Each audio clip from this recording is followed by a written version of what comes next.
Welcome to our channel Suman Sunanda vlogs.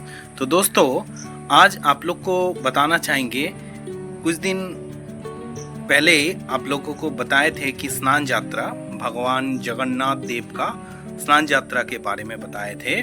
वो पूर्णिमा था। पूर्णिमा में जगन्नाथ देव जी 108 घड़ा पानी से, सोने का जो घड़ा होता है, उस 108 घड़ा पानी से जगन्नाथ देव जी नहाए थे। उसके बाद जगन्नाथ देव जी का बुखार हो गया था, मतलब ज्वर आया था, ज्वर। उसके बाद जगन्नाथ देव जी अभी वो बुद्ध जी के तत्वावधान में है, मतलब बुद्ध जी उसका चिकित्सा कर रहा है और पाचन दे रहा है। पाचन मतलब दवाई, जो भेषज दवाई होता है दोस्तों, जिसको हम लोग कहते हैं आयुर्वेदिक बोलते हैं। तो जगन्नाथ देव जी अभी पाचन खा के स्वस्थ हो जाएगा, मतलब क्योर हो जाएगा, स्वस्थ हो जाएगा। उसके बाद जगन्नाथ देव जी जाएगा अपना मौसी का घर। मौसी का घर मतलब गुंडीचे का घर। और जगन्नाथ देव जी इस समय बहुत आनंदित होते हैं, बहुत महा आनंद होता है। और ये जगन्नाथ देव जी का आनंद का जो उत्सव है, उसी का नाम है रथ यात्रा। मतलब रथ में चढ़कर भगवान जगन्नाथ देव जी अपना मौसी का घर जाते हैं। तो दोस्तों, ये जो आनंद का पल होता है, इस पल का नाम होता है रथ यात्रा।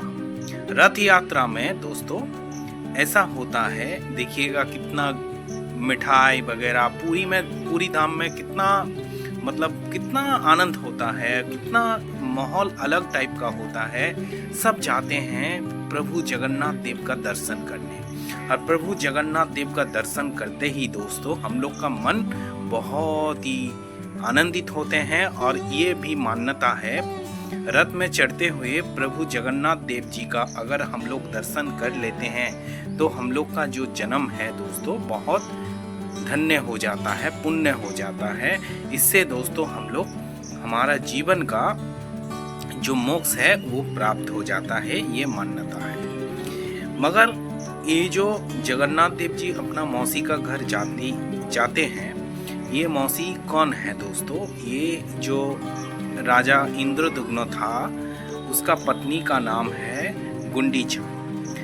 और ये गुंडीचा का घर क्यों मौसी का घर माना जाता है, ये आप लोग को, जिन लोगों को पता है दोस्तों, ज़रूर कमेंट सेक्शन में आप लोग बताओ कि जय जगन्नाथ। और मौसी जी कौन है, कमेंट सेक्शन में बताओ।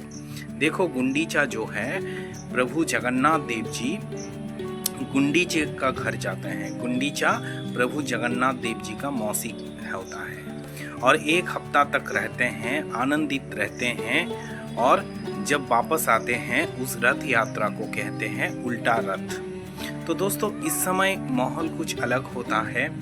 तो गुंडीचा का घर जब जाते हैं दोस्तों, 3 अलग अलग रथ में चढ़कर प्रभु जगन्नाथ देव जी, सुभद्रा और बलभद्र जाते हैं, अलग अलग रथ में चढ़कर। और ये जो रथ यात्रा होते हैं दोस्तों, इस रथ यात्रा का रस्सी को कोई पकड़ लेते हैं, रस्सी को खींचते हैं, रथ को खींचते हैं। तो इससे क्या होता है दोस्तों, हम लोग का पुण्य बहुत अर्जित होते हैं। हम लोग जन्मांतर के फल हम लोगों को मिल जाता है दोस्तों। तो दोस्तों, ये जो रथ यात्रा होता है, प्रभु जगन्नाथ देव जी का महा आनंद का समय होता है। ये महा आनंद का समय में प्रभु जगन्नाथ देव जी आप लोग को आगे और एक भी बताएंगे चीज़ जो बहुतों को जानकारी नहीं है। तो इसमें रसगुल्ला उत्सव भी होता है। रसगुल्ला जो हम लोग का मिठाई है दोस्तों, ये आज का नहीं है, बहुत पुराना चीज़ है, पुराने ज़माने में से तैयार हुआ है। और ये प्रभु जगन्नाथ देव से भी जुड़ा हुआ है दोस्तों। प्रभु जगन्नाथ देव जी माता लक्ष्मी के लिए रसगुल्ला लेके आते हैं। क्यों लेके आते हैं, थोड़ा देर बाद बता रहे हैं दोस्तों। तो प्रभु जगन्नाथ देव जी का जो महा आनंद का समय है दोस्तों, इसमें क्या बताएं दोस्तों, कितना श्रद्धालु आते हैं और जानते हैं पूरी जगन्नाथ देव जी का जो श्रीधाम भी कहते हैं दोस्तों। इस जगन्नाथ देव जी का जो श्रीधाम है, पूरी धाम है, ये कितना सुंदर जगह में अवस्थित है, समुंदर किनारे दोस्तों। और ये जो मंदिर है दोस्तों, पूरी धाम का जो मंदिर है, वो मंदिर का विशेषता क्या कहें दोस्तों, इसमें तो आप लोग जानते हैं ऊपर में दो ध्वज लगा रहता है। वो ध्वज क्या होता है, हवा के विपरीत में जाते हैं, हवा के अनुकूल नहीं जाते हैं। और पूरी मंदिर के ऊपर से कभी भी पंछी भी उड़ता नहीं है दोस्तों। बहुत सारा रहस्य से जुड़ा हुआ इस मंदिर है दोस्तों। मगर जो प्रभु जगन्नाथ देव जी जो यहाँ जाते हैं, गुंडीचा का घर, मौसी का घर कहते हैं दोस्तों। तो प्रभु जगन्नाथ देव जी का जन्म कहाँ हुआ था आप लोग को पता है दोस्तों? अब देखिए, प्रभु जगन्नाथ देव जी का जो जन्म, ये एक रहस्य से भरा हुआ है दोस्तों। इसमें बहुत सारा रहस्य है और रहस्यों को आप लोग ढूंढने जाओगे तो चौकित हो जाओगे। देखो, प्रभु जगन्नाथ देव जी जो है, इसको नील माधव रूप में पहले पूजन किया जाता था और राजा इंद्रदुम्न चाहते थे जे इन नील माधव का हम पूजा करेंगे। नील माधव ने आकाशवाणी कर सपनादेश दिया कि हमारा पूजन तो सगर हो रहा है यहाँ पर, मगर आपको एक काष्ठ भेजा जाएगा, मतलब लकड़ी भेजा जाएगा, समुंदर किनारे आएगा और समुंदर किनारे जो आप लोग को लकड़ी मिलेगा उसी से हमारा मूर्ति बनाना। तो इंद्रदुम्न को तो वो जो काष्ठ मिला था, लकड़ी मिला था, तो समुंदर किनारे मिला था। उसके बाद दोस्तों कौन सा मूर्ति बनाया जाए ये सोच रहा था, कौन सा कारीगर से बनाया जाए। बहुत सारा कारीगर आए थे बनाने के लिए, मगर क्या हुआ, उसका यंत्र आदि टूट गया था, मगर कोई मूर्ति नहीं बना था, क्योंकि ये जो काष्ठ था, ये लकड़ी था, बहुत हार्ड था, ठीक है।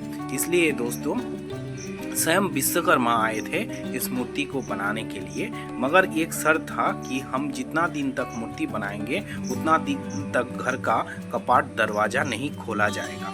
तो वो लोग सम्मत हो गए, गुंडीचा और इंद्रदुम्न।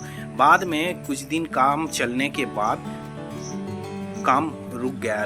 वो लोग सोचा कि काम रुक गया, कोई आवाज़ नहीं आ रहा है अंदर से, चलो खोल के देखते हैं। तो खोल के देखने गया तो इनकम्प्लीट जो मूर्ति, अभी हम लोग जगन्नाथ देव जी का जो मूर्ति देखते हैं वो इनकम्प्लीट मूर्ति है दोस्तों, इनकम्प्लीट। वही मूर्ति तब तक बना था। उसके बाद दोस्तों आकाशवाणी हुआ कि हम इसी रूप में पूजन होने चाहते हैं, इसी रूप में हमारा पूजा होना चाहिए, आप मंदिर में लेके जाओ और इसी रूप में हमारा पूजन करो। तो दोस्तों राजा इंद्रदुम्न और गुंडीचा का जो घर था, महल था, वहीं पर जगन्नाथ देव जी का जन्म हुआ था, मतलब मूर्ति वहीं पर ही तैयार हुआ था। तो मान्यता है कि यही हमारा जन्म स्थान है और यहाँ पर ही जो गुंडीचा का घर है उसको मौसी का घर माना जाता है। मंदिर से गुंडीचा का घर जाते हैं, वही जगन्नाथ देव जी का रथ यात्रा होते हैं और पूरी धाम का जगन्नाथ देव जी का रथ यात्रा होते हैं। और महा आनंद से बुखार होने के बाद रथ में चढ़कर 7 दिन के लिए गुंडीचा का मंदिर जाते हैं। इसको गुंडीचा का मंदिर भी माना जाता है और जगन्नाथ देव जी का जन्मस्थली भी जाना जाता है। तो महा आनंद में रथ में चढ़कर जाते हैं और जब वापस आते हैं लक्ष्मी जी के लिए रसगुल्ला लेके आते हैं। इसके पीछे वीडियो बना दिए हैं, चैनल में जाकर देख लीजिएगा डिटेल्स में रसगुल्ला उत्सव के बारे में। तो दोस्तों महाआनंदित रथ यात्रा हो, सबका शुभमय हो, सबका कल्याण हो, जगत का कल्याण हो दोस्तों। तो इसके संग इस वीडियो को ख़त्म करते हैं। जो लोग नए हैं चैनल में, चैनल को सब्सक्राइब कर दीजिएगा, वीडियो को लाइक कर दीजिएगा, दूर दूर तक शेयर कर दीजिएगा और कमेंट सेक्शन में ज़रूर बता देना दोस्तों वीडियो कैसा लगा। तब तक के लिए दोस्तों गुड बाय।